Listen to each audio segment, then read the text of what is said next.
भैया हम कुलदीप राज के छोट भाई दिलीप दीवाना छोटू आप लोग के बीच में आज हमार पहला एल्बम जा रहा बा जमुना के नाम बा जोरमरा के मेला घुमा दा पिया। हमके आशा ना पूरा विश्वास बा आप लोग के जरूर पसंद आई।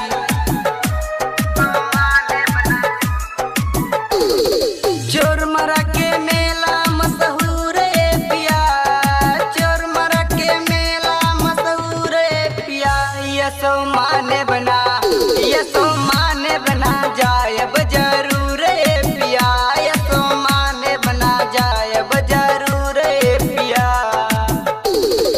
म्यूजिक डायरेक्टर सिंटू सम्राट।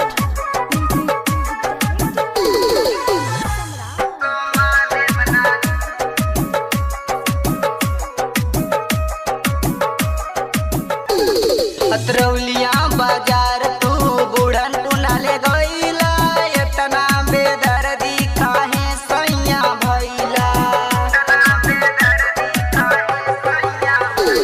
जमीरगंज देवरिया बाजार नाले गईला, सुल्तानपुर के थाना ना पदमपुर ले गईला।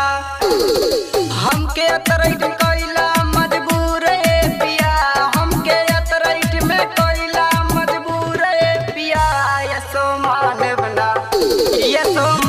बना जायब जरूर है पिया, यसो माने बना जायब जरूर है पिया। म्यूजिक डायरेक्टर सिंटू सम्राट।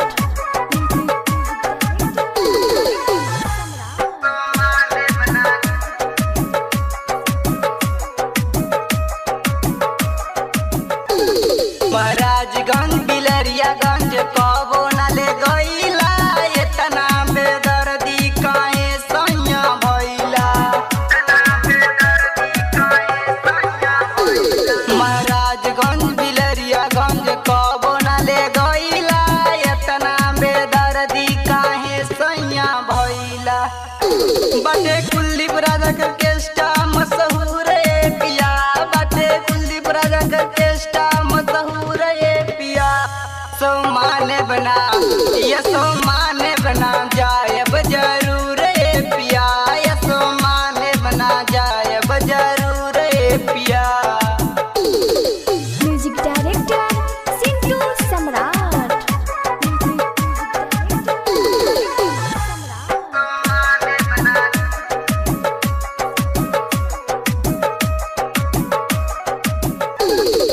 जईबा ना देवर विवेक संगे जाइब, चोरमरा में चल के चाट चौमीन खाइब।